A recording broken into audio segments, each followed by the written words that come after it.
Dando continuidade ao nosso estudo sobre a ecofisiologia, em que nós estamos vendo como que a fotossíntese afeta a produtividade, nós já vimos que existem vários fatores ambientais que afetam diretamente a taxa fotossintética. Nessa videoaula de hoje, nós vamos ver como que a concentração de CO2 afeta a taxa fotossintética das plantas. Primeiro, nós precisamos relembrar que na nossa atmosfera, o CO2 não é o componente mais abundante que existe, não. A nossa atmosfera é composta principalmente por nitrogênio, que corresponde a aproximadamente 78% da nossa atmosfera. Depois vem o oxigênio, com aproximadamente 20 a 21%, e só depois que vem o CO2, com concentrações bem mais baixas, da ordem de 350, 400, nessa faixa. E nós estamos vivendo um período em que existe o aumento da concentração de CO2 na atmosfera, em função do efeito estufa. Um outro ponto que eu quero chamar a atenção é que o CO2, para que ele possa participar do processo da fotossíntese, ele tem que ser difundido para dentro do cloroplasto. Ou seja, o CO2 que está na atmosfera ele tem que entrar dentro da folha. E para ele entrar dentro da folha, ele entra através dos estômatos, que nós já estudamos. Ao adentrar pelo estômato, ele entra indo na fase gasosa. Agora ele tem que migrar para a fase líquida. E da fase líquida, agora ele vai para o citoplasma. E do citoplasma vai para dentro do cloroplasto. E o que vai fazer com que o CO2 migre ao longo desse caminho vai ser um gradiente decrescente de concentração de CO2. Ele vai se difundir de onde ele, o CO2, está em maior concentração para onde ele, o CO2, está em menor concentração. E como nós dissemos, nos dias de hoje nós estamos observando o efeito estufa. E o que é o efeito estufa? É o aumento da temperatura devido ao aumento de gases, dentre eles de CO2, na nossa atmosfera. Efeito estufa é porque o CO2 ele não permite que a radiação infravermelho atravesse por ele. Um exemplo clássico disso que acontece num carro. Se você tem um carro, você deixa o seu carro estacionado pela manhã e vai fazer suas atividades. Você deixou o carro no sol. Quando você volta por volta de meio-dia, 1 hora da tarde para pegar o seu carro, quando você entra no carro, se o sol estava muito intenso, você vai sentir um calor terrível lá dentro. Por quê? Porque a luz ela atravessa o vidro, ela esquenta os bancos e os bancos agora começam a emitir infravermelho. O infravermelho não atravessa o vidro, então ele fica retido lá dentro. E ao ficar retido lá dentro, ele leva a um superaquecimento.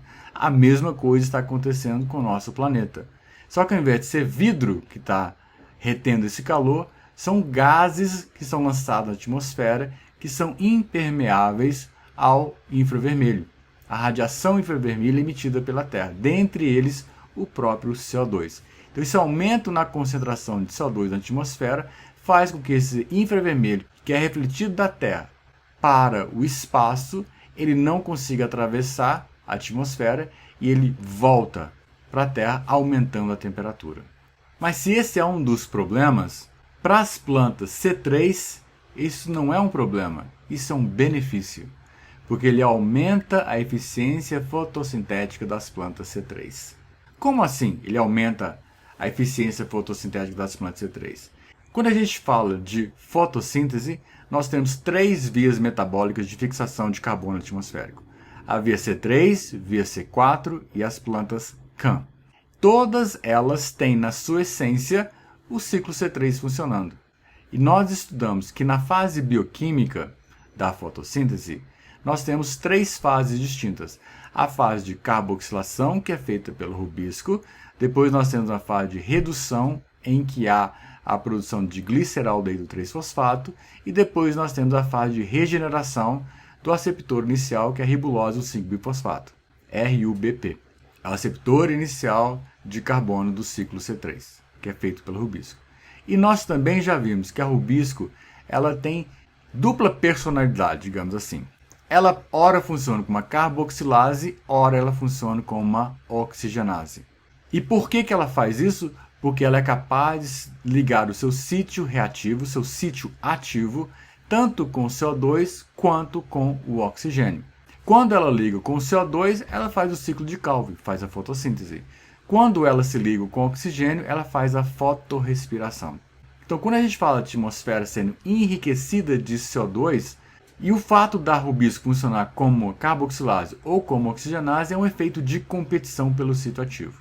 E essa competição pelo sítio ativo, então, ela é influenciada pela quantidade de CO2 que tem na atmosfera. Se eu aumento a concentração de CO2 na atmosfera, eu aumento a capacidade da rubisco de funcionar como uma carboxilase. Então, eu diminuo a sua taxa de fotorrespiração.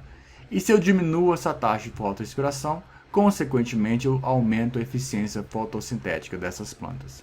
Então, o efeito estufa, que tem severos efeitos negativos sobre o planeta como um todo, do ponto de vista de fotossíntese, para as plantas C3, o aumento de CO2 na atmosfera pode levar ao aumento da produtividade das plantas C3. Por quê? Porque a rubisco vai funcionar mais tempo como uma carboxilase do que como oxigenase. Isso vai diminuir a fotorrespiração, consequentemente, aumenta a eficiência fotossintética e as plantas vão produzir mais. E agora, a título de curiosidade, se para as plantas C3 o aumento na concentração de CO2 na atmosfera aumenta a sua eficiência fotossintética, e para as plantas C4, será que isso é válido também? Não, não é válido. O aumento da concentração de CO2 nas plantas C4 não tem efeito nenhum na eficiência fotossintética das plantas C4. Por que disso? Porque nas plantas C4 a rubisco já trabalha saturada. Quem capta o CO2 atmosférico na forma de carbonato não é a rubisco, é a fosfenolpiruvato carboxilase, a pepicase. E essa pepicase ela vai levar a uma concentração de CO2 nas células da bainha perivascular. A pepicase atua no mesofilo, a rubisco está concentrada nas células da bainha perivascular. Então a pepicase capta o CO2, incorpora em esqueleto de carbono na forma de malato ou aspartato.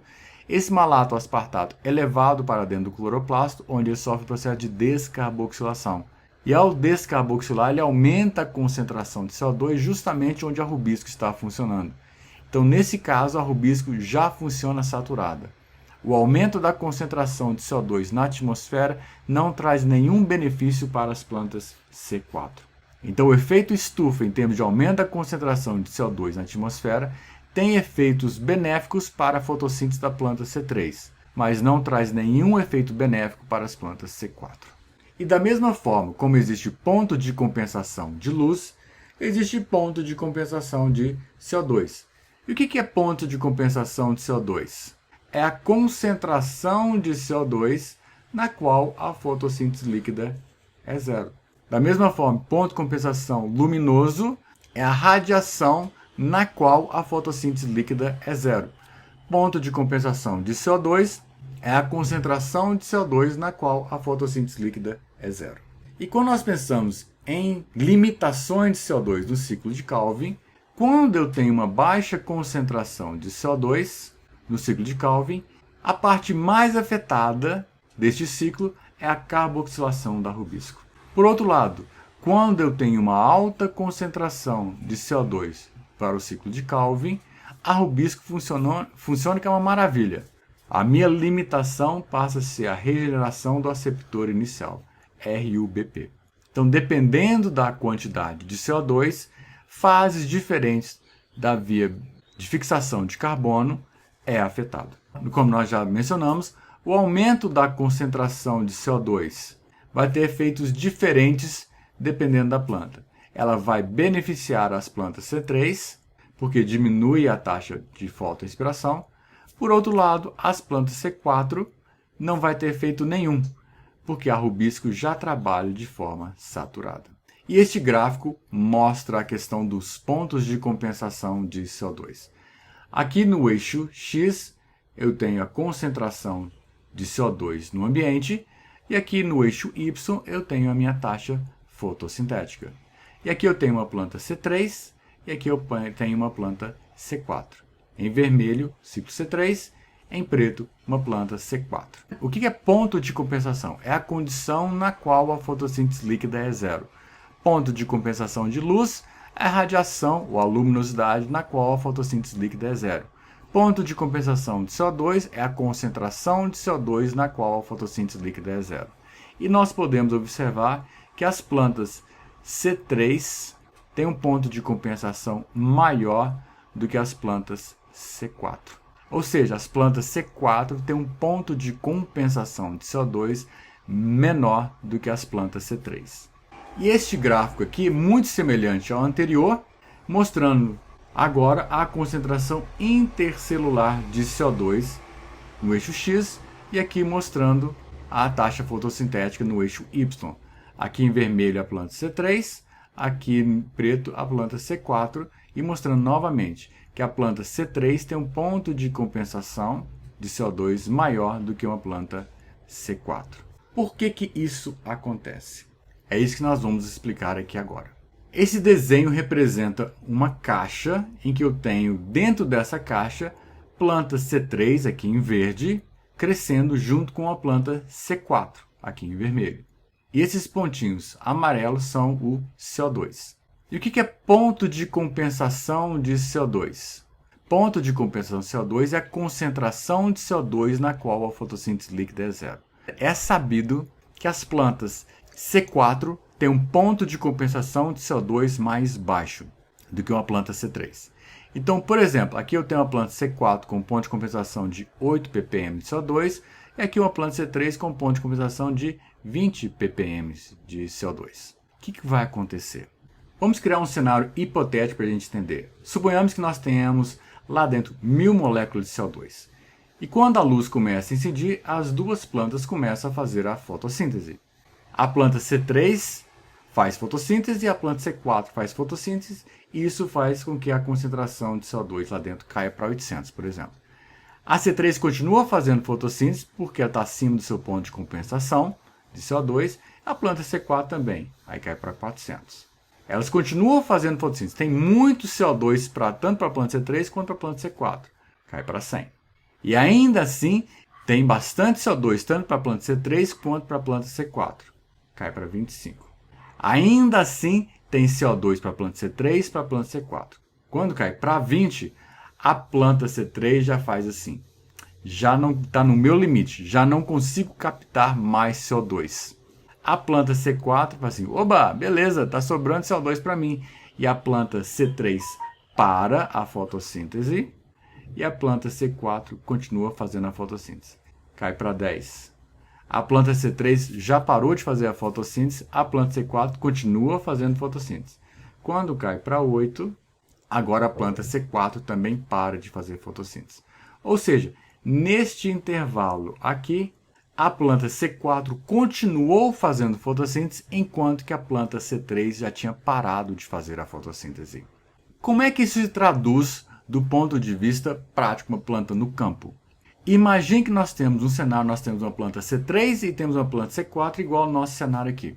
Aonde está o CO2 que a planta efetivamente vai utilizar para o processo de fotossíntese? Ele tem que estar dentro do estômago, ele se difunde para dentro do estômago. Agora, por uma razão qualquer, o estômago fecha. Ao fechar o estômago, tanto fecha para a planta C3 quanto fecha para a planta C4, no nosso exemplo aqui. Então lá dentro agora eu tenho 1000 moléculas de CO2, tanto dentro do estômago da planta C3 quanto do estômago da planta C4.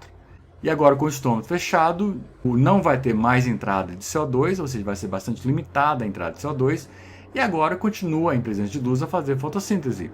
E vai abaixando a concentração de CO2, tanto dentro da folha C3 quanto dentro da folha C4. 1000, 800, 400, 100, 25, quando chegar no 20 ppm de CO2 dentro da planta C3, a fotossíntese para. A planta C4 continua fazendo fotossíntese por mais tempo que a planta C3, mesmo com o estômago fechado, porque ela tem um ponto de compensação de CO2 mais baixo. E por que ela tem esse ponto de compensação de CO2 mais baixo? Por uma razão bastante simples.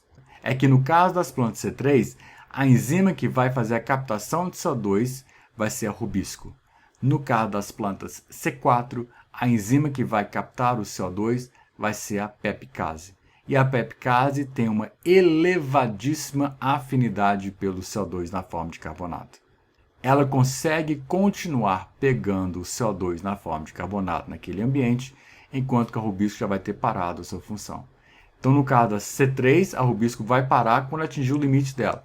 No caso da C4, a pepicase continua captando CO2 e mandando esse CO2 para a rubisco continuar funcionando, concentrando o CO2 nas células da bainha perivascular onde a rubisco está funcionando. E assim permite que ela continue fazendo fotossíntese por mais tempo, mesmo com os estômatos fechados. Existem mais coisas sobre os efeitos da concentração de CO2 na fotossíntese que vocês podem ver na literatura complementar.